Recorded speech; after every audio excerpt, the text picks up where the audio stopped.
Hello students, welcome to Acadexcel. बच्चों, आज हम स्टार्ट करने जा रहे हैं हमारे Newton's laws of motion NLM का लेक्चर नंबर 3। तो आज के लेक्चर में हम डिस्कस करने वाले हैं बच्चों फ्रिक्शन। तो फ्रिक्शन में हम क्या क्या चीज़ें देखेंगे, तो आज के टॉपिक क्या रहने वाले हैं फ्रिक्शंस के साथ में।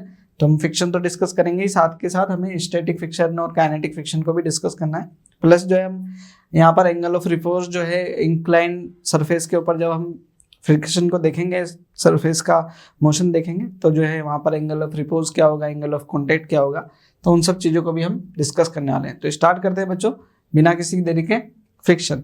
तो फ्रिक्शन की बात करें अगर, तो सबसे पहले जो है फ्रिक्शन के जो कोज है उसको तो हम डिस्कस करेंगे इसी। अगर डेफिनेशन की बात करें, सबसे पहली जो डेफिनेशन जो हम जनरली फ्रिक्शन को जो बच्चे जानते हैं उनके लिए अगर पूछा जाता है, तो जनरली जो है फ्रिक्शन को बच्चे ऐसा कहते हैं कि ये एक अपोजिंग फैक्टर है जो कि क्या है, किसी ऑब्जेक्ट, दो ऑब्जेक्ट के बीच में मोशन को अपोज करता है। ठीक, तो उस तरह की डेफिनेशन भी देते हैं। तो जो है अलग अलग बुक्स में अलग अलग डेफिनेशन देते हैं। कुछ जो है बुक्स इस तरीके से भी कहते हैं कि ये क्या है, एक फैक्टर है, कंपोनेंट ऑफ फोर्स है जो कि सरफेस के पैरेलल, दो सरफेस के पैरेलल वर्क करता है ना। तो इसको बच्चों में और भी जो है स्टैंडर्ड फॉर्म है, ताकि जो है आप और भी डेफिनेशन को जब आप कभी भी रिप्रेजेंट कर रहे हो तो एक जो है बहुत ही जो है पावरफुल वे में जो है आपका रिप्रेजेंटेशन आए, उसको जो है हम ऐसा कह रहे हैं कि अगर बच्चों हम बात करें सरफेस के पैरेलल होने की, तो यहाँ पर जो है मैं एक केस लेता हूँ जिसमें यहाँ पर देखिएगा कि दो ऐसी सरफेस ले ली मैंने। ठीक, अब इनका मोशन देखिएगा। ठीक, इसके अंदर अगर आप देखें तो फ्रिक्शन लगेगा, तो फ्रिक्शन जो है इस डायरेक्शन में लगे, है ना। फ्रिक्शन क्या होगा, इस डायरेक्शन में लगे। तो ये जो है सरफेस के क्या पैरेलल है क्या, ये जो फोर्स है फ्रिक्शनल फोर्स, ये क्या सरफेस के पैरेलल है क्या। तो आप क्या बोलेंगे यहाँ पर, ये फ्रिक्शन क्या नहीं है, यहाँ पर सरफेस के पैरेलल नहीं बोल करके इसको क्या बोलोगे, ये टेंजेंशियल है। क्या है ये, टेंजेंशियल है। तो आप जो है डेफिनेशन जो है फ्रिक्शन की, इसको ऐसा बोलते हैं क्या, it is the component of force which acts parallel और tangential to the contact surface. तो जो है यहाँ पर डेफिनेशन देखना बच्चों, क्या, it is the component of contact force और tangential force to the contact surface. Contact surface के साथ में कोई कॉन्टैक्ट फोर्स जो कि पैरेलल हो सकता है या फिर टेंजेंशियल भी हो सकता है। तो दोनों ही चीजें पॉसिबल है ना, पैरेलल और टेंजेंशियल। तो इसका ध्यान रखेंगे बच्चों आप, है ना। ये डेफिनेशन जो है इंपॉर्टेंट है। कोज की बात करें तो जो है कोज जो है हम दो तरीके से जो है यहाँ पर फ्रिक्शन को डिफाइन करते हैं। कुछ जो है हम एक ओल्ड व्यू जो कि पहले जो है हम समझा करते थे, बहुत ही ओल्ड टाइम की बात करें तो इसको हम क्या बोलेंगे, ओल्ड व्यू। ठीक, और एक जो है वो हमारा एक न्यू कंसेप्ट है ना, इसको मॉडर्न व्यू। ठीक है ना, मॉडर्न व्यू या फिर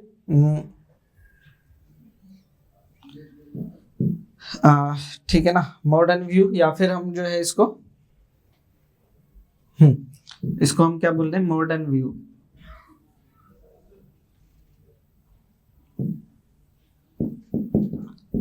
दोनों में से कुछ भी नाम हम दे सकते हैं। ठीक है ना, ओल्ड व्यू या फिर मॉडर्न व्यू। ओल्ड व्यू के अंदर हम क्या कहें बच्चों, जब हम जो है फ्रिक्शन को देखते हैं तो हम यहाँ पर बोलते थे क्या, कि जो है इंटरलॉकिंग। क्या, जब सरफेस जो है एक सरफेस, जो सरफेसेस होती है वो क्या होती है, अगर उसको माइक्रोस्कोपिकली देखा जाए तो जो सरफेसेस होती है वो क्या होती है, कुछ जो है क्या होते हैं, वो इरेगुलरिटीज होती है। तो जब सरफेसेस क्या रहती है, कांटेक्ट में रहती है, तब एक दूसरे के अंदर क्या रहती है, इंटरलॉकिंग रहती है। ठीक है ना, तो जो है ये क्या बोला जाता था, इंटरलॉकिंग। जो फ्रिक्शन जो है वो क्या है, बेसिकली इंटरलॉकिंग की वजह से जो है जनरेट होता है।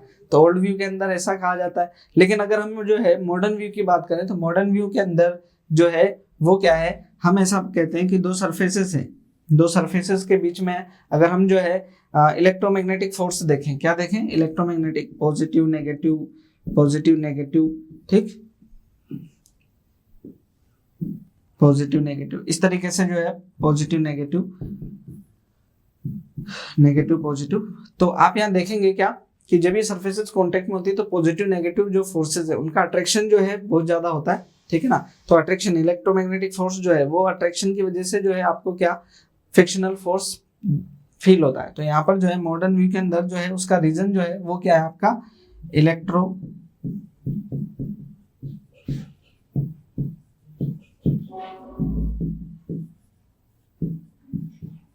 Magnetic force. ठीक है ना, तो ये मॉडर्न व्यू में क्या कहते हैं हम, electromagnetic force is the cause of friction.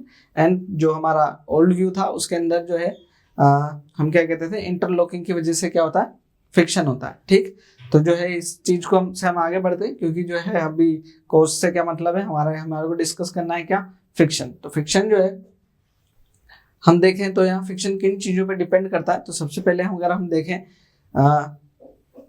पहले जो है मैं यहाँ पर कुछ चीजें क्लियर कर दूं कि अगर यहाँ पर देखें, मैं एक ऑब्जेक्ट ले रहा हूं, क्या ले रहा हूं, एक ऑब्जेक्ट ले रहा हूं, 10 kg का मैंने एक ऑब्जेक्ट ले लिया ना, 10 kg का क्या ले लिया, ऑब्जेक्ट ले लिया। ठीक, अब यहाँ पर आप देख रहे हैं कि जो है इसको आप मूव कराना चाह रहे हैं, इसको मूव कराने के लिए आपको कुछ फोर्स की रिक्वायरमेंट होगी। ठीक, यहाँ पर जो भी फ्रिक्शन का कोएफिशिएंट होगा वो सब चीजें अलग चीजें, लेकिन यहाँ पर कुछ ना कुछ आपको फोर्स की रिक्वायरमेंट है, वो फोर्स लगाएंगे आप। ठीक, इस लिमिट से ज्यादा जो कि क्या करे, इसको मूव कराने के लिए सफिशिएंट हो, देन जो है ऑब्जेक्ट आपका मूव कर जाएगा। हमने कहा कि आप इसी ऑब्जेक्ट को एक फ्लैट सरफेस ले लें, क्या ले लें, ऐसा जो है शीट फॉर्म में ले लें। और अब जो है मान लीजिए यहाँ पर आपको 10 न्यूटन फोर्स की रिक्वायरमेंट थी, तो यहाँ पर जो है कितने फोर्स की रिक्वायरमेंट होगी, ऑब्वियस सी बात है क्या होगा, 10 न्यूटन की ही फोर्स की रिक्वायरमेंट होगी।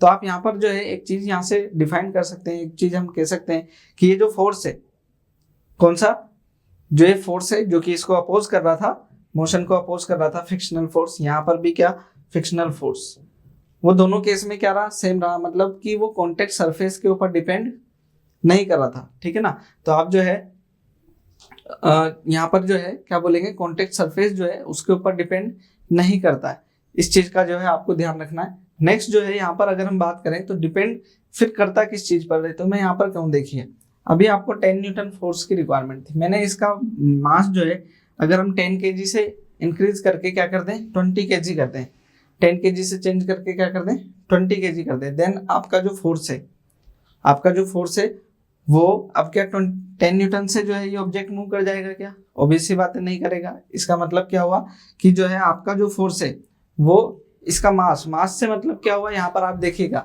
यहाँ पर मास से मतलब नहीं है, क्या मेन चीज है, क्या mg, मतलब नॉर्मल, जितना ज्यादा क्या होगा आपका मास हो गया, उतना ही ज्यादा क्या हो गया, यहाँ पर नॉर्मल फोर्स इंक्रीज कर गया इस केस में। ठीक है ना, तो ओवरऑल जो है ये किस पर, नॉर्मल जो है क्या इस पर डिपेंड करता है, तो ध्यान रखिएगा। तो यहाँ पर हमने क्या कहा, frictional force depends only on the area covered by the contact particles of the contact surface. ठीक है ना, सिर्फ क्या कॉन्टैक्ट पार्टिकल्स जो है ना उन्हीं पर डिपेंड करता है, न कि पूरे जो है एरिया के जो भी हमारा एरिया कैलकुलेट आया उसके ऊपर। तो उतने पार्टिकल्स में क्या होगा, अट्रैक्शन रहेगा, ना कि जो है एरिया बढ़ा दें तब। ठीक, आगे क्या कह रहे हैं, एक्चुअली कॉन्टेक्ट एरिया, ठीक, it does not depends on the area covered by the body apparent contact area. ठीक, तो जो है किसके, जो पार्टिकल्स है, ठीक, उसके अट्रैक्शन पर डिपेंड करता है ना, जो न कि आप क्या करें उसका जो है अपेरेंट एरिया, जो कि क्या है अपना एरिया कवर्ड जो है ना उस पर डिपेंड नहीं करता, किस पर डिपेंड करता है, जो कि कांटेक्ट में है। तो सरफेस के साथ में कितना है, यहाँ पर देखें टोटल नंबर ऑफ पार्टिकल्स, यहाँ पर देखें टोटल नंबर ऑफ पार्टिकल, वो उतनी ही है। तो दोनों केस में जो है आपके क्या रहेगा, फोर्स सेम रहेगा। ठीक, जो है static friction depends on normal reaction, क्या कह रहे हैं, जो है स्टैटिक फ्रिक्शन जो है उसके केस में किस पर डिपेंड करता है, नॉर्मल फ्रिक्शन पर डिपेंड करता है, नॉर्मल रिएक्शन के ऊपर डिपेंड करता है। तो ये जो चीजें हैं इसको जो है हमारे को ध्यान रखना है ना, वो किस तरीके से होगा उन सब चीजों की अभी हम चर्चा करेंगे ना। तो यहाँ पर बात कर लेंगे बच्चों किसकी, टाइप्स ऑफ फ्रिक्शन की, कौन कौन से टाइप जो है हम यहाँ पर डिस्कस करने जा रहे हैं फ्रिक्शन में। बच्चों सबसे पहले हम स्टैटिक फ्रिक्शन और काइनेटिक फ्रिक्शन को, तो रोलिंग फ्रिक्शन की भी बात करते हैं। ठीक, तो रोलिंग फ्रिक्शन बेसिकली क्या है, काइनेटिक फ्रिक्शन का ही एक टाइप है। तो हम यहाँ पर स्टैटिक फ्रिक्शन और काइनेटिक फ्रिक्शन दो तरीके के फ्रिक्शन होंगे, उसको हम डिस्कस कर लेंगे। मैं एक एग्जांपल जो है इसको लेते हुए जो है यहाँ पर जो एक ग्राफ बना रहे हैं हम अप्लाइड फोर्स और फ्रिक्शन उसके लिए। तो यहाँ पर देखना बच्चों, क्या अप्लाइड फोर्स एक ऑब्जेक्ट है ना, एक ऑब्जेक्ट है, हम ये कह रहे हैं कि इसके ऊपर जो है आप हमने पहले ही जो है कैलकुलेटेड इसको देख लिया कि जो है कि ये एक पर्टिकुलर फोर्स के ऊपर मूव करने लगता है, हर किसी फोर्स पे मूव नहीं करता है। तो हमने कहा कि एक्सटर्नल फोर्स जो है 1 न्यूटन लगा रहे हैं। क्या लगा रहे हैं? 1 न्यूटन लगा रहे हैं। और ये जो है जब एक्सटर्नल फोर्स जब है ये क्या हो जाता है, मान लीजिए 10 न्यूटन हो जाता है, उसके बाद में ये मूव करता है, ठीक है ना। स्टार्ट कब होता है ये मूव करना, ठीक है ना, स्टार्ट करता है जब F क्या हो आपका 10 न्यूटन हो। तो हमने कहा कि जब ये F जो है आपका स्टार्टिंग से आपने 1 न्यूटन का फोर्स लगाया, तब यहाँ फ्रिक्शन कितना लग रहा होगा, ठीक है। तो हम जैसे मैं यहाँ पर कहूँ कि ये जो है आप यहाँ पर 9 न्यूटन फोर्स लग रहा था, मान लीजिए 9 न्यूटन, तब क्या ये चल रहा था क्या? तब भी नहीं चल रहा था, है ना। ये कब चलने लगा था? 10 न्यूटन फोर्स पर। तो जो है ये क्या हुआ अभी आपका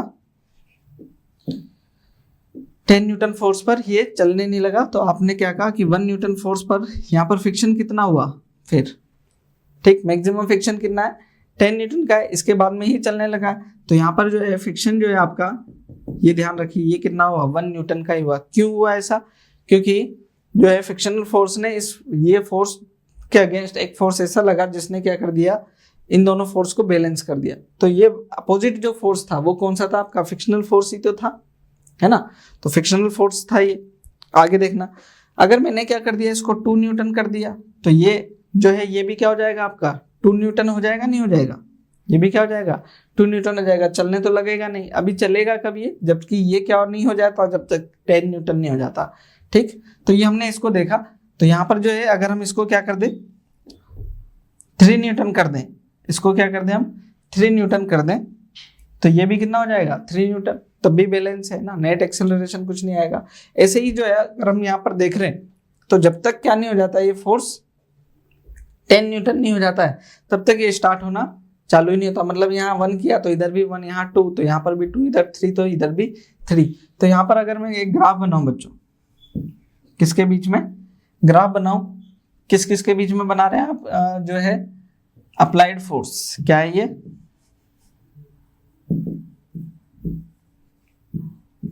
अप्लाइड फोर्स और फ्रिक्शन,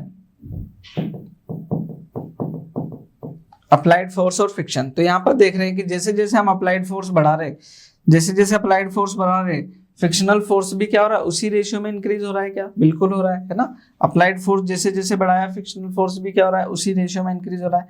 तो यहाँ पर जो है इन दोनों के बीच में जो ग्राफ आया वो क्या है, स्ट्रेट लाइन, ठीक है ना।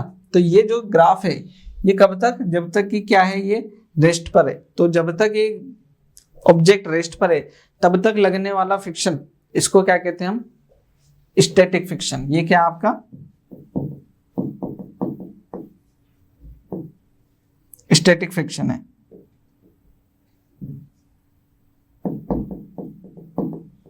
आगे देखना, यहां पर जैसे ही क्या किया हमने 10 न्यूटन का फोर्स लगा दिया, मान लीजिए क्या हुआ, जो है 10 न्यूटन का फोर्स लग गया, इंक्रीज करते करते करते करते क्या आ गया 10 न्यूटन आ गया।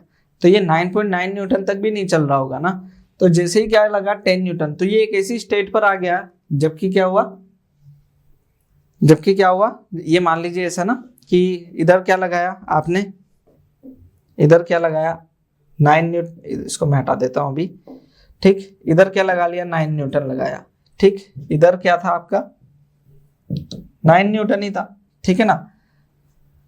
अब क्या हुआ, अचानक से क्या हुआ, जैसे ही एक बच्चा आया पीछे से और उसने क्या किया, थोड़ा फोर्स लगाया, तो ये जो है क्या हो गया 10 न्यूटन का फोर्स आ गया, ठीक है ना। तो ये क्या हुआ, फ्रिक्शन जो है क्या हुआ, फ्रिक्शन को ओवरकम कर दिया इसने। ये क्या हुआ, जो है फोर्स आगे लगा, तो ये जो है क्या होने लगा, ऑब्जेक्ट आपका मूव करने लग गया, ठीक। और फिर क्या किया उस बच्चे ने, वो जैसे ही ऑब्जेक्ट मूव करने लगा वो पीछे से हट गया, और वो जो ये फोर्स लगाया जा रहा था उसी फोर्स की वजह से क्या हो रहा है, वो मूव करने लग गया। मैं इसको ऐसे कह सकता हूं कि जो है एक क्या था आपका ब्लॉक था, इस पर जो है एक आदमी फोर्स लगा रहा है, एक आदमी क्या लगा रहा है, फोर्स लगा रहा है, नहीं चल रहा है, नहीं चल रहा है, नहीं चल रहा है, तब तक क्या है, स्टैटिक फ्रिक्शन है। एक टाइम के बाद में क्या करने लग गया, ये मूव करने लग गया, है ना। और सॉरी, ये नहीं चल रहा है। अचानक से क्या है, एक बच्चा आया छोटा, उसको जो है छोटा बच्चा है, उसको बुलाया कि तू धक्का लगा दे थोड़ा सा। उसने धक्का लगाया और ये क्या हुआ, चलने लग गया, और चलने लग गया। और फिर क्या हुआ, वो बच्चा जो था वो पीछे छोड़ गया, लेकिन वो जो पर्सन है वो खुद भी क्या करने लगा, अब उसको आसानी से मूव करा पा रहा है। तो इसका मतलब क्या हुआ कि स्टैटिक फ्रिक्शन जो है एक लिमिट तक पहुंचता है मैक्सिमम, उसके बाद में जो है इसका वैल्यू क्या होता है, कुछ डिक्रीज हो जाता है, कुछ क्या हो जाता है, इसका वैल्यू डिक्रीज हो जाता है। और देन जो है वो जो पर्सन था जो इसको दौड़ा करके ले जा रहा था, ठीक है ना, जो दौड़ा करके ले जा रहा था वो क्या था, इनफ था उस फ्रिक्शन को ओवरकम करने के लिए। जैसे ही मैं यहाँ पर कहूँ कि ये क्या है, जैसे आपने 11 न्यूटन कर दिया तो ये अब जो है यहाँ पर 9 न्यूटन भी क्या है, सफिशिएंट है। इस केस में जो हम मान रहे हैं तो 9 न्यूटन भी क्या है यहाँ पर सफिशिएंट है। तो जो है अब जो है ये 11 न्यूटन से जो है ये 12 न्यूटन पर हो जाए तब भी इधर फ्रिक्शन क्या लगेगा, 9 न्यूटन। 13 न्यूटन इधर हो जाए तब भी इधर क्या लगेगा आपका, 9 न्यूटन। तो ये 9 न्यूटन अब क्या हो गया, ये फिक्स हो गया, ये 9 न्यूटन क्या हो गया, फिक्स हो गया, है ना। अच्छा, ये जो मैक्सिमम वैल्यू थी ना, इसको हम क्या बोलते हैं, लिमिटिंग, क्या बोल देते हैं, जो स्टैटिक फ्रिक्शन की मैक्सिमम वैल्यू, इसको क्या बोलते हैं, लिमिटिंग फ्रिक्शन, ठीक है ना, लिमिटिंग फ्रिक्शन बोलते हैं। और ये जो फ्रिक्शन है जो कि कांस्टेंट हो गया, ये क्या है आपका, काइनेटिक फ्रिक्शन, ठीक, ध्यान रहे। तो ऐसा है ये फ्रिक्शन की कहानी। आगे अगर हम बच्चों देखें इसको टाइप की, क्योंकि हम चर्चा कर रहे थे, तो हम जो है स्टैटिक फ्रिक्शन अभी हमने देखा कि जो है ऑब्जेक्ट जब रेस्ट पे रहता है उस टाइम पे जो फ्रिक्शन जो लगता है वो क्या होता है, स्टैटिक फ्रिक्शन, ठीक। तो क्या कह रहे हैं,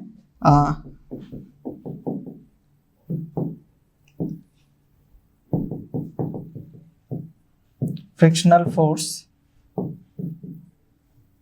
एक्ट्स ऑन अ बॉडी, ठीक है ना, while it is in rest, ठीक है ना, जबकि क्या है वो रेस्ट पोजीशन पर है तब जो है वो क्या है आपका फ्रिक्शन, स्टैटिक फ्रिक्शन है। क्लियर मेरे ख्याल से, है ना। यहाँ पर जो है हमने लिमिटिंग फ्रिक्शन की भी बात करी है, तो इसको लिमिटिंग फ्रिक्शन को भी मैं लिख देता हूँ, क्या है, it is the maximum value of limit of static friction, क्या है ये मैक्सिमम वैल्यू है स्टैटिक फ्रिक्शन की, for which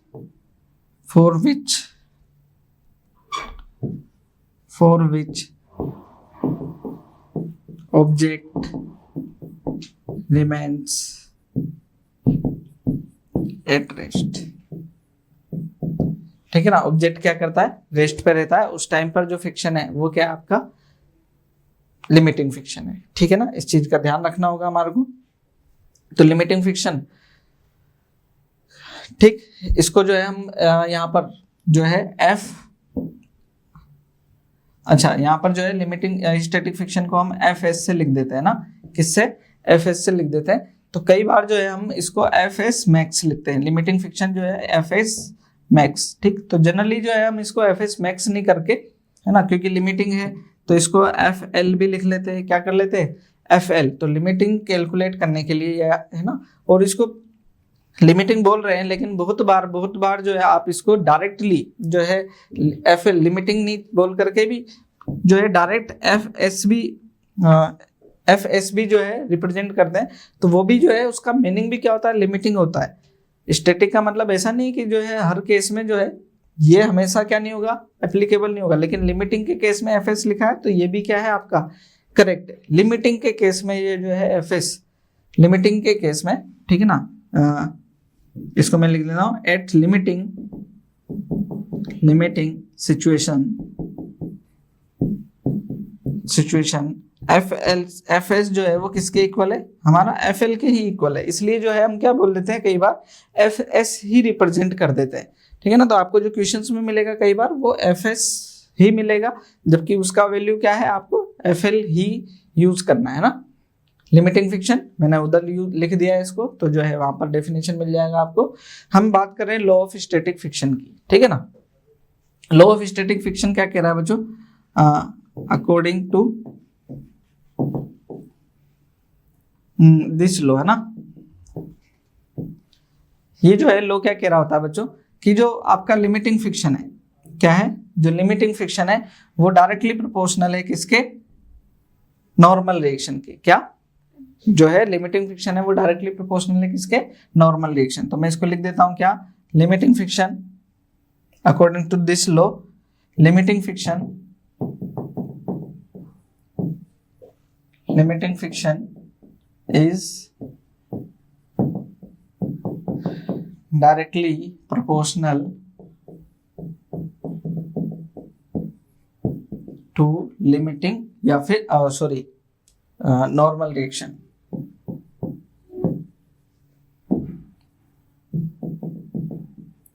नॉर्मल रिएक्शन, ठीक है ना। तो यहाँ पर जो है लिमिटिंग फ्रिक्शन किसके रिप्रेजेंट है, प्रोपोर्शनल है नॉर्मल रिएक्शन के। तो एफएल जो है हम यहाँ पर यूज करते हैं क्या, म्यू एस एन।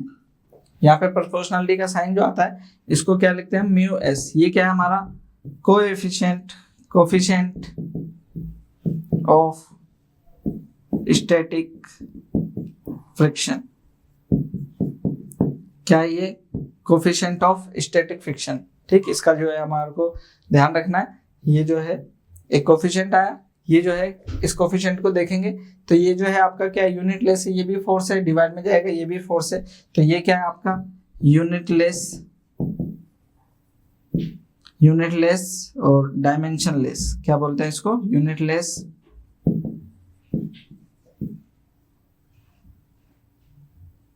डायमेंशनलेस, ठीक है ना। यूनिटलेस और डायमेंशनलेस है। इसका वैल्यू देखेंगे बच्चों, तो इसका वैल्यू जो है म्यू इसका ग्रेटर देन 0 क्या होगा, greater than 0।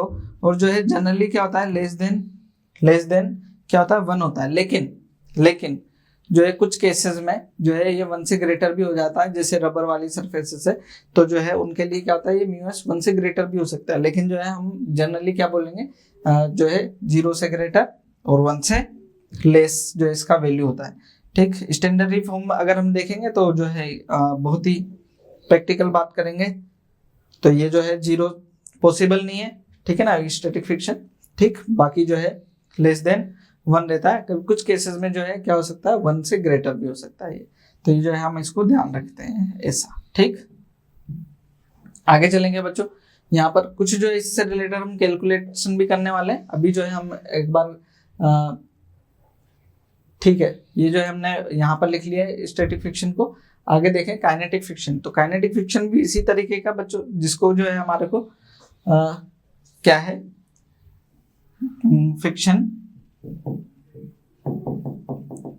Friction between the bodies when there is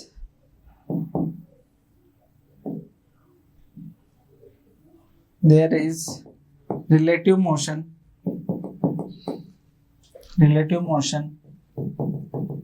between them, है ना, ठीक। जबकि क्या हो रहा हो दोनों के बीच में कुछ ना कुछ रिलेटिव मोशन हो रहा हो, ठीक। तो इस टाइम पर जो फ्रिक्शन है वो क्या आपका काइनेटिक फ्रिक्शन है। क्लियर है मेरे ख्याल से। यहाँ पर जो है बच्चों हम मैंने यहाँ पर लिख लिया, जो है इसको मेरे को अगली लाइन पीपीटी पे लिखना होता है, ठीक। बात कर लेते हैं यहाँ पर किसकी, लॉ ऑफ काइनेटिक फ्रिक्शन की। तो जो है लॉ ऑफ काइनेटिक फ्रिक्शन मैं यहाँ पर लिख रहा हूँ। ये भी क्या होगा एफ, इसको किससे रिप्रेजेंट करते हैं हम, एफ के से, है ना, एफ के से रिप्रेजेंट कर देते हैं। ये जो है एफ के जो होता है, एफ के वो ग्रेट लेस देन होता है एफ एस से। स्टैटिक फ्रिक्शन हमेशा क्या होता है ज्यादा होता है किससे, एफ के से। तो यहाँ पर जो है हम लॉ भी देखने वाले। तो ये जो लॉ है इसके अकॉर्डिंग जो एफ काइनेटिक फ्रिक्शन है अगेन क्या है, नॉर्मल रिएक्शन के डायरेक्टली प्रोपोर्शनल है। पहले की तरह ही नॉर्मल रिएक्शन के क्या है डायरेक्टली प्रोपोर्शनल है। यहाँ से जो है प्रोपोर्शनलिटी का साइन हटाएंगे, कांस्टेंट लगाएंगे, उसको बोलते हैं म्यू के। तो म्यू के जो है वो क्या है हमारा, म्यू के ये है क्या coefficient of what, kinetic friction, है ना। उसी की तरह इसकी भी वैल्यू है किसकी तरह, स्टैटिक फ्रिक्शन की तरह। लेकिन जो है म्यू के जो है वो हमेशा ग्रेट लेस होता है किससे, म्यू एस से, है ना, म्यू एस से लेस होता है। तो इसका भी आपको ध्यान रखना होगा। अगेन ये यूनिट लेस और डायमेंशन लेस क्वांटिटी है, तो इसको भी उसी तरीके से आपको ध्यान रखना है, ठीक। कुछ जो है अगर हम जो है यहाँ पर जो कि हम बात कर रहे थे क्वेश्चंस की, तो कुछ क्वेश्चंस की भी चर्चा करेंगे। तो यहाँ पर देखें बच्चों, a block of mass 1 kg at rest on a rough horizontal surface, इस पर रफ हॉरिजॉन्टल सरफेस पर रखा हुआ है, having coefficient of static friction, static friction दे रखा है 0.2 और काइनेटिक फ्रिक्शन जो है 0.15 दे रखा है हमारे को। Find the frictional force if horizontal force, horizontal force हमारा क्या दे रखा है, ए केस में 2 न्यूटन, बी केस में जो है 1.6 न्यूटन, सी केस में 5 न्यूटन, ऐसा ऐसा दे रखा है। तो जो है इसको हम 1 बाय 1 कैलकुलेट करते हैं बच्चों। ए केस में देखना आपको क्या निकालना है, फ्रिक्शनल फोर्स, ठीक। तो बच्चों यहाँ पर जब आप इस तरीके के फ्रिक्शन वाले क्वेश्चन कर रहे होते हैं तो पहले ही जो है, सबसे पहले ही कोई भी क्वेश्चन करने से पहले आप ये देख लें कि ऑब्जेक्ट के लिए एक लिमिटिंग वैल्यू क्या है, फ्रिक्शन की एक लिमिटिंग वैल्यू क्या है, जो कि हमने अभी स्टार्टिंग में कैलकुलेट किया है। तो लिमिटिंग वैल्यू जो है वो जो है हम कैलकुलेट करने जा रहे हैं FL, ठीक। वो क्या होता है हमारा μSn होता है, क्या होता है μSn। तो यहाँ पर क्या होगा, देखें म्यूएस क्या है, हमारे को क्या दे रखा है 0.2, कोफिशिएंट ऑफ स्टैटिक फ्रिक्शन ये 0.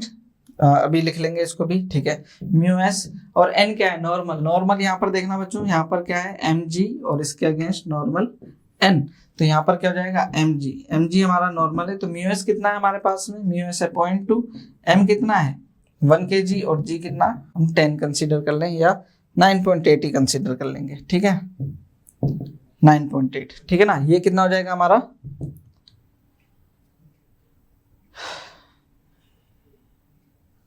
इसको मैं ऐसा लिख लेता हूँ। तो ये हो जाएगा मेरे पास में कितना 1.96 कितना आ जाएगा ये, मैं इसको अच्छे से लिख लूँ, कितना 1.96 न्यूटन जो है हमारा क्या है, 1.96 जो है न्यूटन क्या है हमारा लिमिटिंग फ्रिक्शन है, ठीक। तो यहाँ पर जो है बच्चों क्या है, अगर हम 2 न्यूटन का फोर्स कंसीडर कर रहे हैं, ठीक।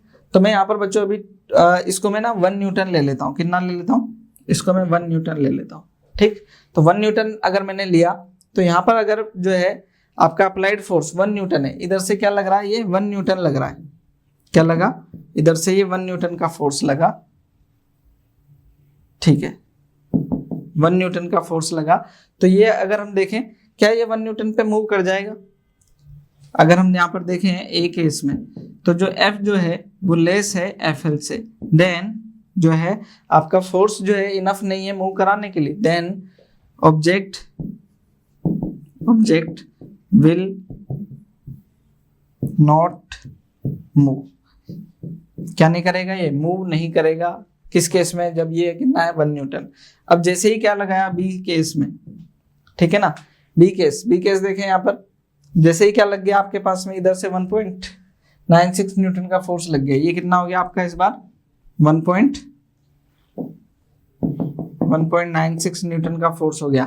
देन आप क्या कह सकते हो कि अब ये जो है इस स्टेट में आ जाएगा कि ये जो है फोर्स, ये फोर्स इसको मूव करा सकता है। देन क्या बोलेंगे, F इक्वल टू क्या हो गया FL, देन ठीक है ना, object is in the condition of motion, ठीक, जो है किस में आ गया, मोशन की कंडीशन में आ गया। मतलब हम ये नहीं कह रहे अभी मोशन मूव ही करने लगेगा, इसके ऊपर अभी नेट फोर्स 0 हुआ है, नेट फोर्स क्या हुआ है 0, इस पर थोड़ा और फोर्स लगेगा, ये मूव करने लग जाएगा ना। थर्ड फोर्स क्या कह रहा है 5 न्यूटन पर तो बच्चों ये दौड़ेगा, है ना, क्या कह रहा है, ठीक, फाइंड द फ्रिक्शनल फोर्स। हाँ ठीक है, तो इस केस में फर्स्ट केस में फ्रिक्शनल फोर्स कितना था, यहाँ पर अगर हम फ्रिक्शनल फोर्स की बात करें, ओके, फ्रिक्शनल फोर्स स्टैटिक था यहाँ पर, तो वो कितना था फर्स्ट केस में, ठीक, यहाँ पर 1 न्यूटन था, तो ये कितना हो जाएगा 1 न्यूटन ही हो जाएगा। सेकंड केस में फ्रिक्शनल फोर्स जो है स्टैटिक फोर्स के, फ्रिक्शनल फोर्स किसके इक्वल हो गया, लिमिटिंग फोर्स के, वो 1.96 न्यूटन ही हो जाएगा। थर्ड केस देखना बच्चों, इसके केस में सी केस में क्या हुआ, हमारा F कितना है 5 न्यूटन का है, 5 न्यूटन का बच्चों, मतलब मूव करेगा, क्या करने लगेगा, अब ये मूव करने लगेगा, मूव करेगा किससे, काइनेटिक फ्रिक्शन जो है इसका मोशन का अपोज करेगा। तो यहाँ पर जो अब मूव करेगा ये, तो F के लगेगा, वो क्या होता है म्यू के एन, वो क्या होता है म्यू के कितना है हमारे पास में 0.15, एन कितना था mg, m कितना 1 और g कितना 9.8, ठीक है, या मैं इसको 10 ही कंसीडर करूं, 10 ही कंसीडर कर लेता हूं अभी कैलकुलेशन इजी करने के लिए। तो ये कितना हो जाएगा बच्चों हमारे पास में 1.5 न्यूटन, नियरली 1.5 न्यूटन का क्या लग रहा होगा आपका काइनेटिक फ्रिक्शन लग रहा होगा। तो जो है स्टैटिक फ्रिक्शन जो मैक्सिमम कितना था 1.96, लेकिन अब कितना लगेगा नियरली 1.5 न्यूटन का क्या लगेगा आपका फ्रिक्शनल फोर्स लगने वाला है, जो कि डिक्रीज हो गया है ना। तो हमने जो ग्राफ में देखा था जो है काइनेटिक फ्रिक्शन क्या हो जाता है, कुछ डिक्रीज हो जाता है। तो काइनेटिक फ्रिक्शन जो है कुछ क्या हो गया, डिक्रीज हो गया इस तरीके से। ठीक है बच्चों, यहाँ पर एक एग्जाम्पल और जो है हम देख लेते हैं। ये क्या कह रहे हैं देखना, a body of mass 10 kg is placed on a rough horizontal surface if the coefficient of friction is 1/√3। कितना है कोएफिशिएंट ऑफ फ्रिक्शन, म्यू, इसको लिमिटिंग ही बोलेंगे ना, तो म्यू एस कितना है 1/√3। ठीक, find what pulling force should act on the body at the angle 30 degree. ठीक है ना, क्या है कितना फोर्स लगना चाहिए 30 डिग्री एंगल पर, so that the body just begin to move, जो है बॉडी क्या करने लग जाए, मोशन स्टार्ट कर दे। तो यहाँ पर जो है एक हॉरिजॉन्टल सरफेस पर एक बॉडी रखी है हमारी 10 kg की, इसके ऊपर आप क्या करें एफ फोर्स लगाना चाह रहे हैं, और वो कैसे लगाना चाह रहे हैं, इससे हॉरिजॉन्टल से 30 डिग्री के एंगल पर, हॉरिजॉन्टल से कितना 30 डिग्री के एंगल पर, जिससे कि क्या करने लगे, ये मूव करने लग जाए। ठीक, जस्ट बिगन टू मूव। ठीक, यहाँ पर तो ये बच्चों यहाँ पर अगर हम इस फोर्स को देखें तो ये क्या हो गया हमारा F cos 30 degree, F cos 30 degree, और इधर फोर्स बनेगा क्या हमारा, इस फोर्स का कंपोनेंट एफ साइन 30 डिग्री। ठीक, अभी यहाँ पर क्या हो गया एम जी नीचे, ठीक, और ये नॉर्मल ऊपर। ठीक, ये होगा। अच्छा, ये फोर्स जो है फ्रिक्शन किसका अपोज करेगा, इस वाले फोर्स का जो इस डायरेक्शन में लग रहा होगा ना, इस डायरेक्शन में फोर्स लग रहा है क्या एफ कोस थीटा। ये क्या हो गया हमारा एफ एस, मैं एफ एस ही लिख लेता हूं यहाँ पर, है ना। तो यहाँ पर क्या हो जाएगा हमारे पास में जस्ट बिगिन टू मूव, मतलब ये फोर्स का क्या है इक्वल रहेगा इस टाइम पर। Then F S is equal to क्या हो जाएगा एफ कोस 30 डिग्री। ठीक है ना, और एफ एस क्या है हमारे पास में, एफ एस क्या होता है, ये होता है म्यू एस एन। ठीक, ये एफ कोस 30 डिग्री के इक्वल। तो यहाँ पर अगर मेरे पास में एन आ जाए, देन जो है हम म्यू एस तो हमारे को गिवन नहीं है, एफ कैलकुलेट कर पाएंगे, कोस 30 हमारे लिए आसान है कैलकुलेट करना। तो बच्चों यहाँ पर म्यू एन देख लेते हैं, यहाँ वर्टिकल डायरेक्शन में फोर्सेस को देखें तो ये क्या हो जाएगा, अगर आप इसको देखें तो ये मूव तो कर नहीं रहा, तो ये फोर्सेस आपस में क्या हो गया बैलेंस, ऊपर वाले इक्वल टू नीचे वाले फोर्स। तो यहाँ हो जाएगा n plus F sine 30 degree, sine 30 degree, ठीक, इक्वल टू एम जी। तो यहाँ पर n जो है आपका क्या हो जाएगा, n equal to M G minus F sine 30 degree. तो यहाँ देखें m कितना था, कैलकुलेट ही कर लेते हैं, 10, g भी कितना ले लें 10, f साइन 30 1/2, तो ये आ जाएगा बच्चों हमारे पास में कितना 100 माइनस f/2, n कितना आ गया 100 माइनस f/2। ठीक है, तो ये आ जाएगा म्यू एस कितना है 1/√3 इंटू n को ब्रैकेट में लिख लेते हैं 100 minus f/2 equal to f cos 30 कितना होता है √3/2। तो इसको जो है हम क्रॉस मल्टीप्लाई करके बच्चों क्या कर सकते हैं, कैलकुलेट कर सकते हैं। मैं यहाँ थोड़ा उसे ऊपर ले लेता हूँ, नीचे जो है लिख नहीं पाऊंगा इसको। तो यहाँ पर क्या हो जाएगा 200 माइनस f/2 इक्वल टू ये हो जाएगा इधर आकर के 3f, क्या हो जाएगा ये 3f। तो यहाँ पर हो जाएगा ये क्या बच्चों, ये 200 माइनस 2/2f है ना, तो ये f बचेगा इक्वल टू 3f। तो यहाँ से क्या जाएगा, ये 4f हो जाएगा, 4f equal to 200, then f equal to क्या जाएगा 15 न्यूटन, हमारा आंसर आ जाएगा, है ना। तो आंसर क्या था हमारा 15 न्यूटन। किसमें, ये पूछ रहे थे ना कि कितना फोर्स लगाना चाहिए, तो ये f कितना है हमारा 15 न्यूटन आ चुका है, 15 न्यूटन हमारा आंसर रहेगा। क्लियर है बच्चों। नेक्स्ट जो है अगला एक और क्वेश्चन जो है, कुछ हम जो है बच्चों यहाँ पर प्रैक्टिस करेंगे तभी जो है हम यहाँ पर चीजों को समझ पाएंगे, है ना। क्या कह रहे हैं देखना, a body of mass 0.2 kg is pressed against a wall, जो है एक वॉल के अगेंस्ट क्या कर रखा है, इस ऑब्जेक्ट को हमने प्रेस कर रखा है और जो है हॉरिजॉन्टल फोर्स आपको 5 न्यूटन का। If the coefficient of friction 0.5 newton then find the force of friction. Force of friction पूछ रहे हैं। तो ये बच्चों ऐसा मैंने क्वेश्चन जो है नॉर्मल आपसे कर, जब हमने कैलकुलेट किया था तब हमने पूछा था यहाँ पर, है ना। तो यहाँ पर जो है ऑब्जेक्ट का मास कितना है 0.2 kg, ठीक, 0.2 kg ऑब्जेक्ट का मास है। और ये जो है इस पर क्या लगा रहे हैं हम, F = 5 न्यूटन का फोर्स लगा रहे हैं, ठीक। अब ये क्या कह रहे हैं, अच्छा देखिए mg तो नीचे लग ही रहा होगा ना, mg नीचे लग ही रहा होगा, कोफिशिएंट ऑफ फ्रिक्शन दे रखा है, तो यहाँ पर कुछ ना कुछ क्या हो, F जो है आपका जो स्टैटिक फ्रिक्शन है, क्या है स्टैटिक फ्रिक्शन, वो जो है इतना हो कि वो क्या करे mg के को बैलेंस कर ले। तो सबसे पहले जो है आपको ये देखना है कि Fs जो है वो mg को क्या कर ले, बैलेंस कर ले। तो यहाँ पर जो है अगर हम देखें Fs वो क्या होगा, μs n होगा हमारा, होगा नहीं होगा। तो μs Fs देख लेते हैं, μs कितना दे रखा है, μs कितना है हमारे पास में 0.5 n क्या हमेशा mg होगा क्या, नहीं, ये क्या है अभी नॉर्मल, यहाँ से जो है इसको देखें तो नॉर्मल ये हमारा है, तो नॉर्मल किसके इक्वल है 5 के इक्वल, तो ये हो जाएगा 2.5 न्यूटन। Fs कितना हो गया 2.5 न्यूटन का फोर्स हो गया, ठीक है। आगे जो देखें mg को देख लें, यहाँ पर ये तो पता चल गया ये लिमिटिंग वैल्यू है, लेकिन mg कितना है, mg मास कितना है हमारे पास में 0.2 और g को ले लें 10, तो कितना आ गया 2 न्यूटन, कितना आ गया 2 न्यूटन। अभी जब ये 2 न्यूटन आ गया है मतलब कि क्या है, L जो है लिमिटिंग वो ग्रेटर है किससे, mg से, देन जो है ये क्या रहेगा, रेस्ट पर बना रहेगा। पूछ क्या रहे थे, फाइंड द फ्रिक्शनल फोर्स, तो ये जो हमारा क्या आ जाएगा फ्रिक्शनल फोर्स। इस टाइम पर फ्रिक्शनल फोर्स क्या होगा, यहाँ पर 2 न्यूटन नीचे लग रहा है, क्या लग रहा है 2 न्यूटन, देन ऊपर कितना लग रहा होगा फ्रिक्शनल फोर्स, फ्रिक्शनल फोर्स, ठीक, वो कितना होगा हमारा आंसर 2 न्यूटन, क्योंकि जो है यहाँ पर तो ये क्या हो रहा है 2 न्यूटन ही लग रहा है। इधर जो है मैक्सिमम लिमिट है ना, लिमिटिंग पूछते तो हम क्या बोलते हैं 2.5, लेकिन लिमिटिंग की बात ही नहीं है अभी, है ना, ठीक, क्योंकि लिमिटिंग तो पहुंच ही नहीं रहा है अभी, इसलिए क्लियर ऐसा।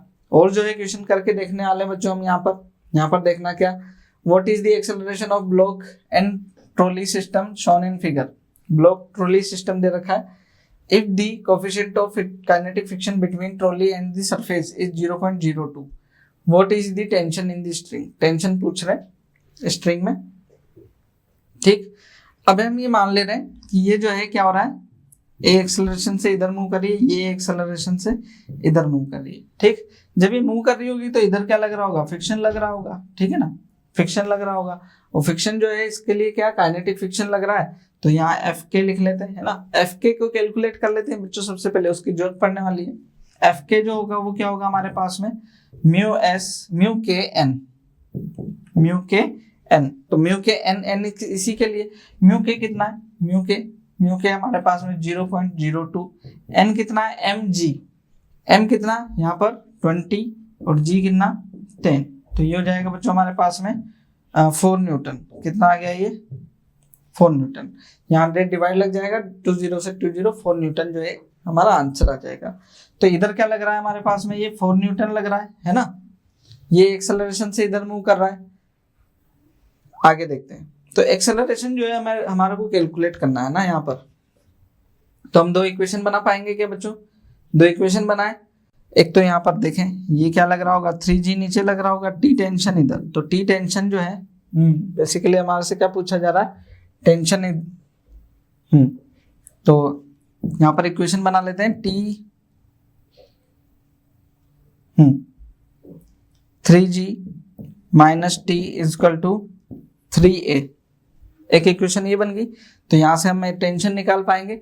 और एक्सेलरेशन को अगर हमारे को कैलकुलेट करना है तो हम डायरेक्ट कैलकुलेट कर सकते हैं बच्चों, क्या यहाँ पर नेट फोर्स जो कि मोशन को जो है मोशन अपोजिट फोर्स जो कि क्या कर रहे हो, मोशन को रोकने की कोशिश कर रहे हो, तो ये हो जाएगा 3g और अपॉन में नेट मास, ये कितना हो जाएगा, अच्छा ये भी मोशन को रोकने की कोशिश कर रहा है तो -4, ठीक, -4 हो जाएगा। और यहाँ पर नेट मास वो कितना हो जाएगा 20 प्लस ये 3 है तो ये 23, तो ये हो जाएगा बच्चों हमारे पास में कितना 30 माइनस 4/23, तो ये हो जाएगा 27/23।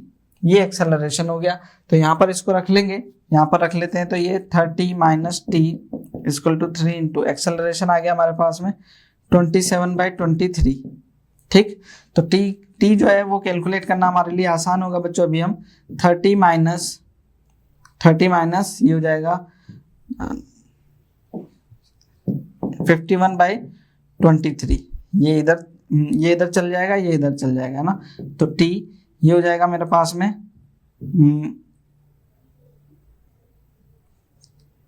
ठीक है 969,051/23 ऐसा। तो टी इजकल टू जो है हमारे पास में आ जाएगा 91 माइनस 51, तो ये आ जाएगा हमारा 39 डिवाइड बाई 23 न्यूटन जो है हमारा क्या जाएगा, लगभग 20 टाइम्स जो है नियरली क्या जाएगा 20 न्यूटन हमारा फोर्स आ जाएगा बच्चों, है ना। इसको कैलकुलेट कर सकते हैं हम। तो जो है 20 न्यूटन ऑब्जेक्टिव नहीं है, इसको इसी फॉर्म में, है ना, आसानी से कैलकुलेट हो जाएगा बच्चों इस तरीके से। नेक्स्ट जो है हम अगर हम बात करें, ठीक है, नेक्स्ट क्वेश्चन की बात कर लेते हैं ना। नेक्स्ट क्वेश्चन क्या कह रहा है, length of A chain is L. एक चेन है, उसकी लेंथ क्या दे रखी है आपको, एल दे रखी है, and the coefficient of static friction mu दे रखा है। Calculate the maximum length of the chain which can hang from the table without sliding. Without sliding जो है वो क्या कर सके, चेन यहाँ पर रुक सके, है ना, ऐसा। तो हम यहाँ पर चेन कंसीडर कर रहे हैं बच्चों, एक ऐसी एक चेन है जो कि उसका कुछ हिस्सा क्या हो रहा है, ऐसे लटक रहा है, ठीक है ना, ऐसे लटक रहा है। तो कितना हिस्सा लटका रहे, ये टोटल लेंथ क्या दे रखी है, एल दे रखी है। इसका मास जो है हम क्या कर लेंगे, कैपिटल एम मास, ठीक है ना। टोटल मास जो है वो क्या है, टोटल मास क्या कंसीडर कर लेते हैं हम, कैपिटल एम कंसीडर कर लेते हैं, है ना, यहाँ पर। अच्छा, हम ये भी कंसीडर कर लें कि इसकी वाई लेंथ जो है नीचे गिर रही होगी, और टोटल लेंथ क्या थी इसकी एल, तो ये क्या बची, एल माइनस वाई लेंथ बची, है ना, यहाँ पर। तो अगर मैं यहाँ पर वेट देखता हूँ इसका जो वेट देखूं अगर मैं, तो वो क्या लिखूंगा मैं, इस वाले पार्ट का मैं m1 मास बोल देता हूँ, इस वाले का मास बोल देता हूँ क्या, m2 मास। तो ये क्या होगा हमारा जो है m1g होगा, है ना, और ये जो है नीचे इधर वो क्या होगा, m2g होगा। ठीक, अगर हम यहाँ कहें क्या कि ये वाला मास जो है फ्रिक्शन फोर्स जितना लगे इधर उसको बैलेंस कर लें, देन अब जो है ये क्या होगी, रुकी रहेगी यहाँ पर। ठीक, क्या लिख दें, the chain will be in rest, ठीक, व्हेन, जब क्या हो आपका m2g या फिर फ्रिक्शनल फोर्स, यहाँ पर इस जगह फ्रिक्शनल फोर्स लगेगा, इसमें मैं बना देता हूँ यहाँ पर। ठीक, इस जगह फ्रिक्शनल फोर्स, यहाँ पर जो फ्रिक्शनल फोर्स लगेगा वो ज्यादा हो किससे, फ्रिक्शनल फोर्स बैलेंस ही कर जाए, किसको बैलेंस कर जाए, m2g को। ठीक, तो यहाँ पर जो है क्या हो जाएगा आपका, ऑब्जेक्ट रेस्ट पे रह जाएगा, चेन रेस्ट पे रह जाएगी। ये क्या होगा आपका एफ म्यू डब्ल्यू होगा, ठीक है ना। डब्ल्यू मतलब यहाँ पर इसको मैं लिख लेता हूँ क्या, m1g इक्वल टू m2g होने वाला है ना। यहाँ पर g से तो g कैंसिल कर लेते हैं, mu m1 equal to m2। ठीक है, क्या कह रहे थे, कैलकुलेट मैक्सिमम लेंथ की फॉर्म में। तो यहाँ तो जो है अभी लेंथ की फॉर्म में आया नहीं, बेसिकली हमें m1 m2 पता नहीं है ना। तो m1 m2 जो है हम कंसीडर जो है कैलकुलेट कर लें। तो यहाँ पर देखना बच्चों, क्या अगर मैं देखूं टोटल लेंथ को देखूं, तो टोटल मास टोटल लेंथ, है ना, ये रेशियो क्या रहेगा हमेशा कांस्टेंट, मास पर यूनिट लेंथ वो क्या है, लीनियर डेंसिटी जो है वो कांस्टेंट रहेगी।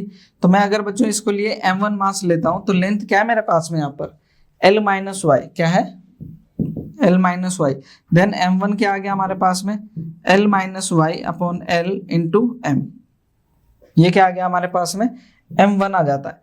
तो यहाँ m1 रख देंगे। ऐसे ही मुझे m2 चाहिए, तो यहाँ m2 अपॉन यहाँ पर लेंथ कितनी थी, y थी ये लेंथ, तो ये y लेंथ के लिए है। तो यहाँ पर m2 क्या आ जाएगा, देखें इसी तरीके से m2 हो जाएगा, ठीक है, m/l ऐसा लिख लेते हैं, m/l इंटू y, ये आ गया। तो यहाँ पर रख दूं मैं, हमारा जो है कैलकुलेशन इजी हो जाएगी। म्यू ये हो जाएगा बच्चों क्या, m1 क्या है मेरा, l minus Y upon l, ठीक, इंटू m इजकल टू ये हो जाएगा y m बाई l, ठीक है। तो ये कैंसिल हो जाएगा बच्चों m से m, और ये l से l भी कैंसिल हो जाएगी, है ना। तो यहाँ पर आ जाएगा बच्चों हमारे पास में क्या देखना, mu l minus Y equal to Y, ठीक। तो y कैलकुलेट करना था तो y कैलकुलेट कर पाएंगे, mu l minus mu y equal to y, then y यहाँ से आ जाएगा म्यू, ये इधर आ गया +1, ठीक है ना, म्यू l आ गया ये। देन हमारे पास में क्या कैलकुलेट करना था हमारे को, y इजकल टू क्या आ जाएगा, mu upon mu +1 into l, mu upon mu plus, ठीक है, नहीं उल्टा है, इसको उल्टा लिखना पड़ेगा। ये क्या हुआ हमारे पास में देखना, ये हुआ बच्चों क्या, y इजकल टू, सही तो था बच्चों ना, ठीक है, mu upon mu +1 into l, y आ गया, है ना। तो इस तरीके से बच्चों जो है हम क्या कर सकते हैं, कैलकुलेट कर सकते हैं चीजों को, ठीक है। तो कुछ प्रैक्टिस जो है बच्चों, हमारा असाइनमेंट्स आपको मिलते रहेंगे टाइम टू टाइम हमारे टेलीग्राम चैनल के ऊपर, ठीक। तो जो है हमारे असाइनमेंट जो भी हमारा लेक्चर होगा उसके साथ में क्या होगा, आपको इस वीडियो के साथ में यहाँ टेलीग्राम चैनल के थ्रू भी जो है आपको हमारे असाइनमेंट अवेलेबल होंगे। वहाँ पर जो है बहुत सारी चीज़ें होंगी बच्चों, वेबसाइट की से रिलेटेड भी हमारी जो है, आप हमारी वेबसाइट को भी जो है गो थ्रू कर सकते हैं। बहुत ही जो है शानदार, बहुत ही अच्छी चीज़ें वो जो है हमारी वेबसाइट पर अवेलेबल है। आप देखेंगे एक बार तो ऐसी वेबसाइट बच्चों इंडिया में जो है आपको अभी तक देखने को नहीं मिलेगी, इतना डेकोरेटेड कंटेंट आपको मिलने वाला है वहाँ पर, है ना। बच्चों बात कर रहे हैं हम किसकी, एंगल ऑफ फ्रिक्शन की, है ना। एंगल ऑफ फ्रिक्शन क्या है, यहाँ पर हम एंगल ऑफ फ्रिक्शन जो है इसको डिस्कस कर लेते हैं। यहाँ पर देखना, ठीक, यहाँ पर हम क्या कह रहे हैं, किसी ऑब्जेक्ट के ऊपर F फोर्स लग रहा है, क्या लग रहा है, F फोर्स लग रहा है। तो ये F फोर्स लग रहा है, यहाँ पर हम फ्रिक्शन को देखें तो ये जो है FR फ्रिक्शन बोल दिया हमने, मैं अभी इसको F से ही रिप्रेजेंट कर देता हूँ, ये फ्रिक्शनल फोर्स है। यहाँ पर क्या है, ये जो कि म्यू एन के इक्वल है ना, म्यू एन के इक्वल म्यू एस एन, यहाँ पर लग रहा होगा mg, ये नॉर्मल फोर्स है ना, ये नॉर्मल फोर्स है। बच्चों इसको मैं शिफ्ट कर सकता हूँ क्या, यहाँ पर इस जगह क्या कर सकता हूँ मैं, शिफ्ट कर सकता हूँ इसको, ये होगा हमारा फ्रिक्शनल फोर्स। तो यहाँ पर देखें बच्चों, इन दोनों के जो नॉर्मल और रिएक्शन फोर्स है, इसका जो रिजल्टेंट है ना, इसका जो रिजल्टेंट है मैं इसको R लिख देता हूँ, क्या लिख देता हूँ, R। तो ये जो R है बच्चों, इसको क्या बोलते हैं हम, कॉन्टेक्ट फोर्स, कॉन्टेक्ट फोर्स, ठीक है ना। इसको क्या डिफाइन करते हैं हम, कॉन्टेक्ट फोर्स है ना। तो हम यहाँ पर एंगल ऑफ फ्रिक्शन किसको बोल रहे हैं, it is the angle between contact force and normal force, क्या, it is the angle between contact force and normal force, क्या बोलेंगे, it is define as the angle between किस किस के बीच में, कॉन्टेक्ट फोर्स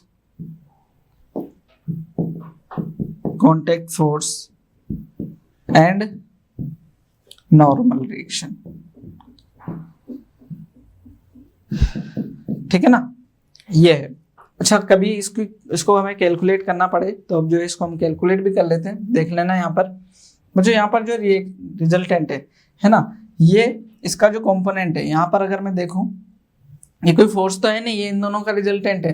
तो ये किसकी वजह से आ रहा होगा, जो r cos थीटा है वो क्या है, हमारा n है, ठीक है ना।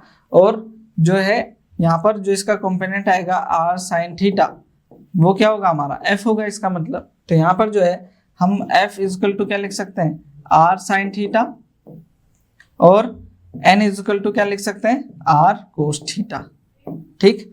तो f इजकल टू क्या लिखेंगे हम, म्यू एस एन भी लिख सकते हैं क्या, बिल्कुल लिख सकते हैं। तो ये इक्वेशन 1 होगी, ये इक्वेशन 2, डिवाइड लगा लो बच्चों, तो ये क्या जाएगा, 1 डिवाइड बाई 2 करोगे अगर, तो ये आ जाएगा mu S equal to tan theta, ठीक है ना।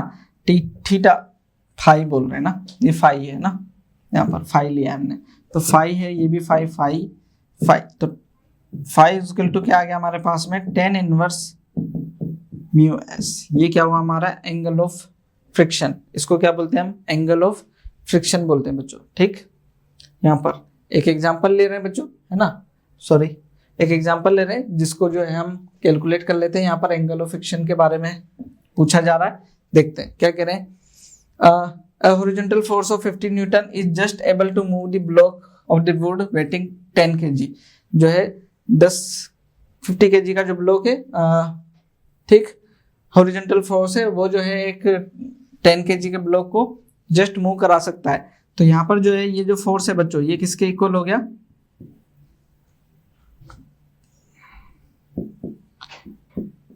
ठीक, 10 kg का जो फोर्स ब्लॉक है, इस पर जो है फोर्स लग रहा है 50 न्यूटन। तो जो है हमारा क्या हो गया, फ्रिक्शनल फोर्स के भी इक्वल हो गया क्या, एफ लिमिटिंग, वो कितना हो गया 50 न्यूटन हो गया, है ना। एफ लिमिटिंग भी कितना हो गया 50 Newton. Calculate the coefficient of friction, coefficient of friction पूछ रहे हैं, तो यहाँ एफ एल से पूछ ले, कैलकुलेट कर लेंगे म्यू एस एन। तो ये 50 है, म्यू एस एन कितना होगा, यहाँ पर देखें एन एम जी के इक्वल, तो ये जो है कितना 100, ठीक, ये कैंसिल हो जाएगा इससे 2 टाइम्स, तो mu S equal to 0.5, mu S कितना आ गया 0.5, 1/2 0.5, ये आ गया। अब ये क्या पूछ रहे थे आपसे, एंगल ऑफ फ्रिक्शन, तो फाई इक्वल टू क्या आपसे पूछा जा रहा है, ठीक है ना। तो 10 इनवर्स म्यू एस होता है, म्यू एस कितना हमारे पास में 0.5, इसका 0.5 का हमारे पास में कोई वैल्यू नहीं है एग्जैक्ट, फिर भी जो है इसको देखें तो ये जो है आपको क्या देगा, एंगल ऑफ फ्रिक्शन दे देगा। ठीक, मैं इसका वैल्यू को देखूं बच्चों, तो 30 डिग्री जो होता है आपका, 30 डिग्री में वैल्यू देखना है ना, 30 डिग्री में वैल्यू देखना। 30 कितना होता है 1/√3 ना, 45 कितना होता है 1। इसको देखें तो ये क्या है आपके पास में 1/1.7 होता है ना, ठीक है ना, 1.7। तो ये 1.7 जो आ रहा है 1.7, एक होता है 1.5 कब आएगा जब 1/2, है ना। तो जब ये 1.7 आ रहा है मतलब कि ये वैल्यू जो आएगी 1/2 से जो 0.5 आ रही है उससे ज्यादा ही आएगी, उससे क्या आएगी, ज्यादा ही आएगी ये वैल्यू। तो 30 डिग्री पर जो वैल्यू आई ये क्या आई 0.5 से ग्रेटर आई। तो जो है आपका जो 30, ये जो आपका जो 0.5 है, 0.5 पर ये जो वैल्यू है, इसको मैं एक बार हम कैलकुलेट, ठीक, तो ये जो वैल्यू है आपकी 30 डिग्री जो है और ये 50 डिग्री है, तो 50 डिग्री के लिए क्या आएगी, और भी छोटी वैल्यू है ये, क्या होगा, ये 30 डिग्री से भी क्या है छोटी वैल्यू है, इस तरीके से, है ना। आप ऐसा जो है इसको ध्यान रख सकते हैं। आगे जो है बच्चों हम एक और जो हमारा लास्ट टॉपिक था आज की डिस्कशन का, उसको भी देख लेते हैं। एंगल ऑफ रिपोज या फिर एंगल ऑफ स्लाइडिंग जो है उसको हम डिस्कस करते हैं। तो अगर हम यहाँ पर देखें तो एक इंक्लाइन प्लेन ले, इंक्लाइन प्लेन, पहले हम जो है इसको इंक्लाइन नहीं लेते, सीधा ही ले, एक सरफेस है ना, इसके ऊपर हमने एक, जैसे आप ये मान लें कार्डबोर्ड है, उसके ऊपर जो है इस पेन को रख दिया, ठीक है ना, या इस, है ना, इसको रख दिया। तो अब आप देखेंगे कि जैसे जैसे क्या कर रहे हैं हम, इसका जो है एंगल इंक्रीज कर रहे हैं, जैसे जैसे क्या कर रहे हैं एंगल इंक्रीज कर रहे हैं, तो एक लिमिट के बाद में क्या होगा, ये बच्चों नीचे आने लग जाएगा, है ना, ये नीचे आने लग जाएगा। तो कितना जो है मिनिमम एंगल हमारा होना चाहिए कि ये जो है क्या हो, रेस्ट पर बना रहे, रेस्ट पर बना रहे, उसके लिए कुछ ना कुछ एंगल की रिक्वायरमेंट है। तो उस एंगल को क्या बोलते हो आप, यहाँ पर लेमडा, इस लेमडा एंगल तक जो है क्या है, ये ऑब्जेक्ट आपका रेस्ट पर है। इसको मान लीजिए अगर आप ऐसा बोल रहे हैं कि 30 डिग्री है, 30 डिग्री एंगल जो है मैक्सिमम है, इससे ज्यादा एंगल लेंगे, ठीक है ना, तो क्या होगा, ये स्लाइड कर जाएगा, नीचे आ जाएगा। तो इस वजह से जो है इसको क्या बोलते हैं, रिपोज। ये क्या कर रहा है, इस पोजीशन को रिपोज कर रहा है, या फिर इसको बोल देंगे क्या, एंगल ऑफ स्लाइडिंग। तो डेफिनेशन जो है इसको क्या बोलेंगे, देखना, डेफिनेशन लिख लें, it is defined as the minimum angle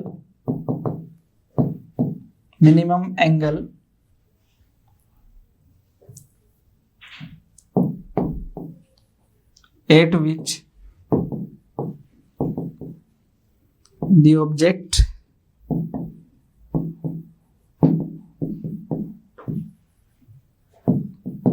remains in rest on an inclined plane।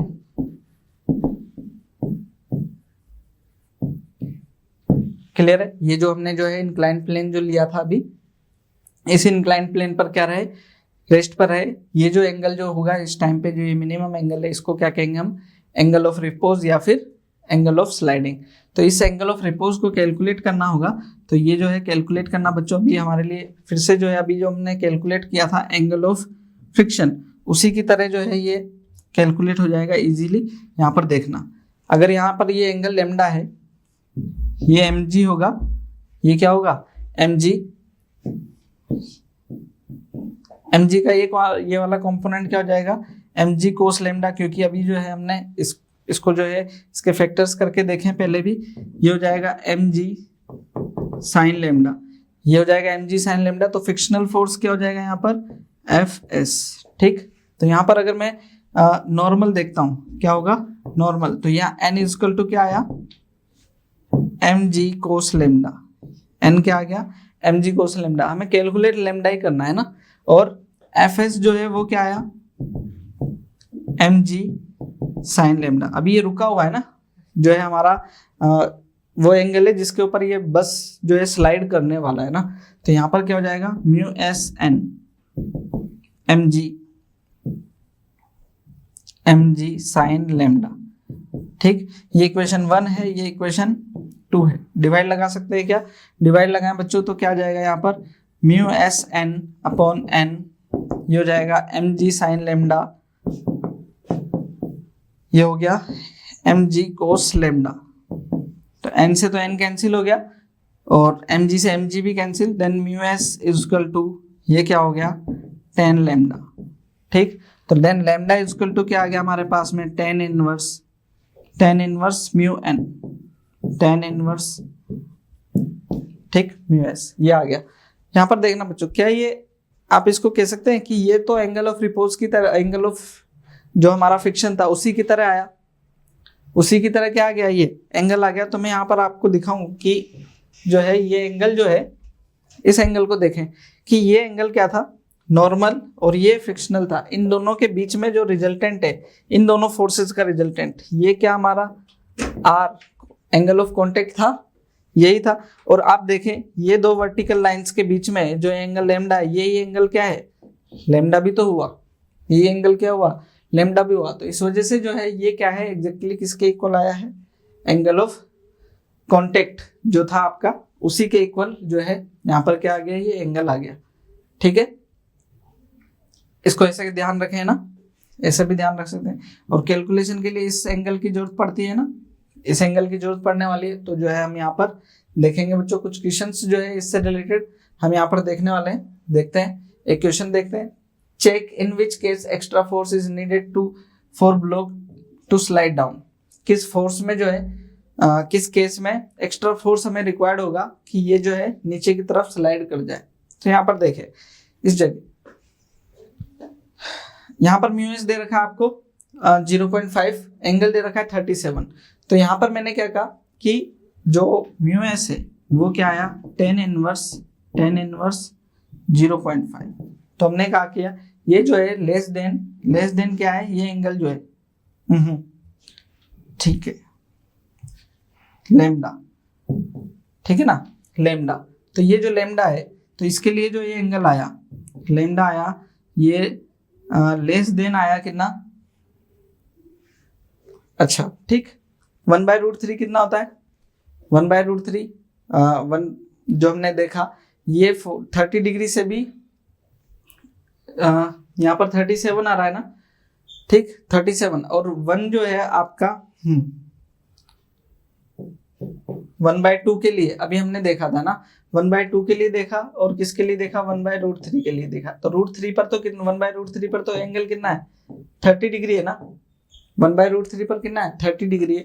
तो यहाँ पर अच्छा 37 है, तो 37 को भी अगर हम यहाँ पर tan थीटा देख लें, tan थीटा देखूं अगर मैं, तो ये कितना है 3/4, 3/4 मतलब 0.7, ठीक है ना, 0.7 के लगभग। तो यहाँ पर जो है आपका 0.7 है, और ये कितना आ रहा है यहाँ पर 0.5 आ रहा है, ठीक है ना। तो तब भी क्या है, ये आपका ज्यादा है, ये एंगल क्या है, ज्यादा है। तो इस वाले केस में क्या होगी, अभी आपको एक्स्ट्रा फोर्स लगाना पड़ेगा। यहाँ पर क्या होगा, एक्स्ट्रा फोर्स लगाना पड़ेगा इसको नीचे मूव कराने के लिए। यहाँ पर देखना, यहाँ पर देखना, यहाँ पर क्या आ रहा है 0.9 आ रहा है, यहाँ पर क्या आ रहा है 0.9, ठीक। तो यहाँ पर 0.9, तो यहाँ तो और ज्यादा क्या है, फिक्शन है। यहाँ पर क्या है, और ज्यादा फिक्शन है, एंगल उतना ही है। यहाँ पर 4 kg का सेम ब्लॉक है। तो दोनों केस में जो है बच्चों क्या होगा, आपको एक्स्ट्रा फोर्स की रिक्वायरमेंट होने वाली है। दोनों केस में क्या है, एक्स्ट्रा फोर्स की रिक्वायरमेंट होने वाली है यहाँ पर, ठीक है, इस तरीके से ना। तो आपको ये देखना होगा एंगल ऑफ रिपोज से जो है चेक कर लें कि आपका जो अभी एंगल है, ठीक है ना, अभी जो एंगल है और एंगल ऑफ रिपोज से जितना एंगल आ रहा है वो एंगल क्या होना चाहिए, एंगल ऑफ रिपोज, ये वाला एंगल ऑफ रिपोज से ज्यादा आना चाहिए। अभी कम आ रहा है तो आपको एक्स्ट्रा फोर्स की जरूरत पड़ेगी, ये भी कम आ रहा है, एक्स्ट्रा फोर्स की रिक्वायरमेंट पड़ेगी। एक जो है बच्चों ये क्वेश्चन है, अच्छा क्वेश्चन है काफी। ये क्या कह रहे हैं, if the coefficient of friction between an insect and hemispherical bowl is mu, जो है क्या कह रहे हैं, कोएफिशिएंट ऑफ फ्रिक्शन वो दे रखा है आपको। एक बाउल है, मान लीजिए ऐसा एक बाउल इन्होंने लिया हुआ है, ठीक, और क्वेश्चन के अकॉर्डिंग देख रहे हैं हम ऐसा, ठीक। तो बाउल और एक इंसेक्ट है, मान लीजिए वो जो है इंसेक्ट यहाँ पर है, ठीक, उसके और जो है सरफेस और इंसेक्ट के बीच में फ्रिक्शन जो है वो कितना है, कोएफिशिएंट ऑफ फ्रिक्शन म्यू है। आगे क्या कह रहे हैं, the radius of the ball is R, इसकी रेडियस क्या दे रखी है आपको, आर दे रखी है ना, इसकी रेडियस जो है वो आर है। Find the maximum height at which insect can crawl up in the bowl. अच्छा ऐसा होगा कि ये आपने कई बार जो है अपने घरों पे देखा होगा, इंसेक्ट जो है अगर ऐसा हो तो वो ऊपर जाता है फिर स्लाइड हो जाता है, फिर ऊपर जाने की कुछ हाइट तक जाता है फिर स्लाइड हो जाता है। मतलब एक टाइम के बाद में जो है फ्रिक्शन क्या नहीं होता, इनफ नहीं होता इसको ऊपर मूव कराने के लिए। तो जो है उस टाइम पर जो है वो मैक्सिमम हाइट हो गई, ठीक। तो यहाँ पर ये जो है हम ये मान लेते हैं कि ये जो है ये इसका रेडियस है, ठीक, ये भी रेडियस है, ये भी रेडियस है, और ये इतनी हाइट, क्या इतनी, ये h हाइट तक जा पाता है। तो ये जो है हाइट क्या होगी, r माइनस एच, ये बची हुई हाइट क्या होगी, r माइनस एच। इसको मैं जो है रेड कर देता हूँ कुछ पार्ट को, ये h है, ये r माइनस एच है, ठीक, ये r है। आगे देखें, यहाँ पर ये इंसेक्ट है तो इसका मास क्या होगा, mg नीचे, ठीक। ये यहाँ से वर्टिकल से एंगल कितना थीटा, वर्टिकल से एंगल कितना थीटा, तो ये मास mg हो गया। फ्रिक्शनल फोर्स किस डायरेक्शन में होगा, इस डायरेक्शन में फ्रिक्शनल फोर्स होगा क्योंकि ऊपर जा रहा है, इसके मोशन को सपोर्ट कर रहा होगा। आगे देखना, यहाँ पर mg इस डायरेक्शन में देखें, ठीक, तो ये एंगल भी क्या हो गया थीटा, ये एंगल थीटा हो गया। तो इधर क्या बन गया हमारा mg कोस थीटा, इधर क्या बना mg sine theta, mg cos theta और mg साइन थीटा हो गए। और यहाँ पर इसके अपोजिट सरफेस के परपेंडिकुलर, सरफेस के परपेंडिकुलर नॉर्मल, नॉर्मल को भी बना देते हैं बच्चों, ये नॉर्मल, ये क्या हुआ, नॉर्मल हो गया हमारा। आगे देखना, हम जो है क्योंकि ये जो है क्या हो रहा है लास्ट इस टाइम तक ही क्या कर रहा है, इस स्टेट में बनाया, इसके बाद में जो है गिर जाएगा। तो मैक्सिमम लिमिटिंग स्टेट है इसकी ये लास्ट। तो यहाँ पर क्या हो जाएगा, F equal to mg sine theta हो जाएगा, ठीक। और जो है क्या n इक्वल टू क्या हो जाएगा mg कोस थीटा। ये क्या होगा हमारे म्यू एस n के इक्वल mg साइन थीटा, ठीक, सही तो है, ठीक है। तो यहाँ डिवाइड लगा दे बच्चों, तो ये म्यू एस इक्वल टू क्या बचेगा, टेन थीटा, क्या बच रहा है, टेन थीटा बच रहा है। तो टेन थीटा को जो है हमारे को कैलकुलेट करना है ताकि क्या आ जाए, हमारी ये हाइट आ जाए h, कितनी हाइट तक ये चल सकता है ऊपर। तो हाइट h कैलकुलेट करनी है मुझे। तो यहाँ पर देखना बच्चों, टेन थीटा, टेन थीटा यहाँ पर क्या हो जाएगा, मैं इसको नाम दे देता हूँ, इसको O, इसको O, इसको A, इसको B बोल देता हूँ, ठीक है ना। तो यहाँ टेन थीटा क्या हो जाएगा मेरा, यहाँ से इस वाले ट्राइंगल के अंदर देखें तो ये क्या हो जाएगा बेस, ये हो जाएगा परपेंडिकुलर, तो ये हो जाएगा A B upon O B, ठीक।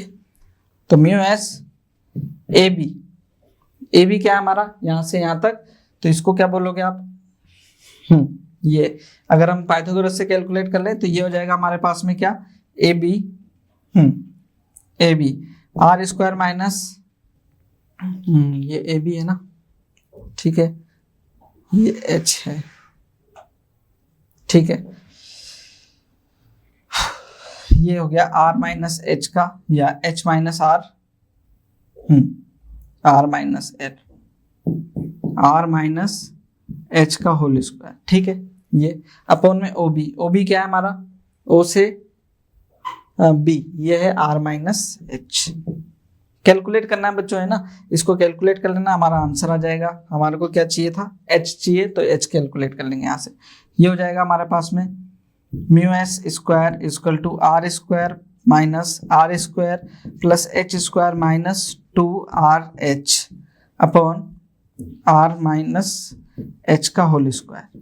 कुछ इस तरीके से, यहाँ से आर स्क्वायर कैंसिल हो जाएगा, आर स्क्वायर कैंसिल हो जाएगा, और इधर जो है ये हो जाएगा mu S square R minus H का होल स्क्वायर इक्वल टू, ये बच गया बच्चों क्या है यहाँ पर 2rh माइनस एच स्क्वायर, ठीक है।